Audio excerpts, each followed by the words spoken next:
देश के प्रति प्यार और लगाव सबके मन में होता है। ऐसे ही लगाव के चलते शालू अग्रवाल भी लंदन से भारत लौट आईं। वो आज council on energy environment and water संस्थान में बतौर सीनियर प्रोग्रामर हेड की पोस्ट पर काम कर रही हैं, जहां वो लोगों को बिजली आपूर्ति को बेहतर बनाने, पावर सेक्टर में सुधार लाने, बिजली बिल में कटौती करने और कार्बन उत्सर्जन में कमी लाने जैसे कई गंभीर मुद्दों को लेकर जागरूक कर रही हैं। शालू ने 12वीं तक की पढ़ाई मथुरा से की, फिर जेईई एग्जाम क्लियर कर आईआईटी रुड़की में दाखिला लिया। वो अपने माता पिता और भाइयों की लाडली थी, इसलिए घर से बाहर जाकर रहना उनके लिए किसी चुनौती से कम नहीं था। शालू अपने खानदान की आईआईटी में पढ़ने वाली पहली लड़की थी।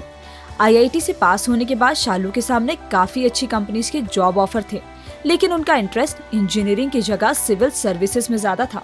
इसलिए ग्रेजुएशन के बाद उन्होंने यूपीएससी एग्जाम देने की ठानी, लेकिन शालू के इस फैसले से उनका परिवार नाखुश था। फिर 3 बार यूपीएससी मेंस के एग्जाम देने के बाद भी उनके हाथ नाकामी लगी, जिससे वो और उनका परिवार काफी निराश हुआ। शालू ने जीवन में कई सबक सीखे और इसी के चलते उनका समाज के प्रति देखने और सोचने का तरीका बदला। साथ ही उनका ध्यान पर्यावरण पर गया, जिसके बाद साल 2014 में वो council on energy environment and water से जुड़ी।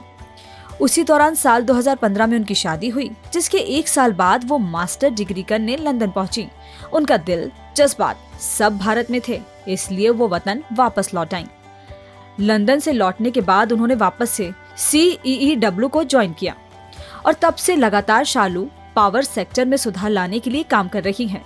उन्होंने initiative for sustainable energy policy और स्मार्ट पावर इंडिया जैसे प्रोजेक्ट्स पर भी काम किया है। वो लोगों को स्मार्ट तरीके से बिजली बचाने और कम खपत वाले इक्विपमेंट्स को यूज करने के टिप्स देती हैं, ताकि शहरों के साथ साथ गाँव में भी 24 घंटे बिजली की सप्लाई हो सके। साथ ही पर्यावरण और कार्बन उत्सर्जन में कमी लाने पर लिखे गए शालू के आर्टिकल्स कई इंटरनेशनल जर्नल में पब्लिश हो चुके हैं। अपनी सफलता को लेकर शालू अपने परिवार का पूरा सहयोग मानती हैं।